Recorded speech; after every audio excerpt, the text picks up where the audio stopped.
Росіяни пишуть про нічні атаки ракетами у їхній бік, у бік міст Таганрог і Ростов-на-Дону летіли якісь ракети. Російські телеграм-канали пишуть про місцеві, якраз от про які пишуть про Таганрог, про Ростовщину. Повідомляють, що це були ракети С-200, які були знищені нібито на підльоті до міста Таганрог, але ще уточнюють інформацію. Ну і цікаво, що пишуть про те, що ці ракети летіли з боку так званої ЛДНР, терористичні угрупування, утворення, які себе називають республіками.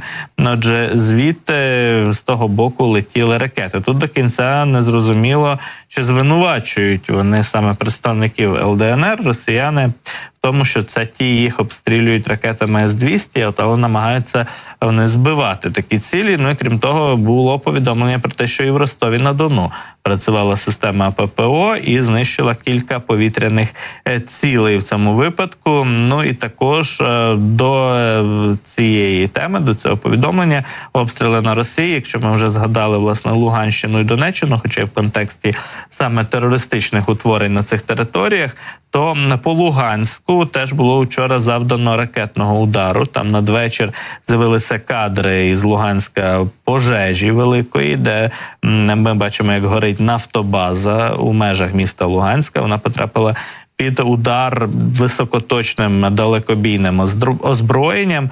От путінський прихвостень-пасічник, який себе називає головою самопроголошеної ЛНР, звинуватив у цьому обстрілі саме українське військо. Пише, що це, мовляв, прилетіли якісь ракети з українського боку. Ну і також місцеві телеграм-канали пишуть про те, що це Атакамс, ракети американські Атакамс, якраз атакували ними от українські військові нафтобазу у межах Луганська. Ну і ця нафтобаза, очевидно, що згоріла. Хоча ми маємо лише такі віддалені кадри з дистанції, але стає зрозуміло, що пожежа масштабна, велика і, очевидно, що не вціліла ця нафтобаза, цей об'єкт. Отже, такі от у нас новини оперативні стосовно якраз ночі і вечора, за кінець минулої доби і початок сьогоднішньої доби.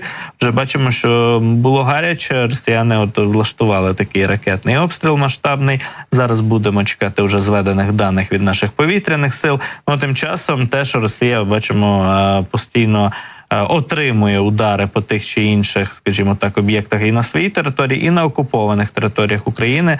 Відбуваються точні удари по мілітарній, воєнній фактично інфраструктурі ворога. Настільки росіяни переживають, що ці удари будуть повторюватися саме по ключових їхніх об'єктах, що припинили возити зброю та боєприпаси Кримським мостом. Принаймні про це пишуть аналітики ініціативи Мольфар, які стежать за транспортними логістичними системами ворога і маршрутами ворога.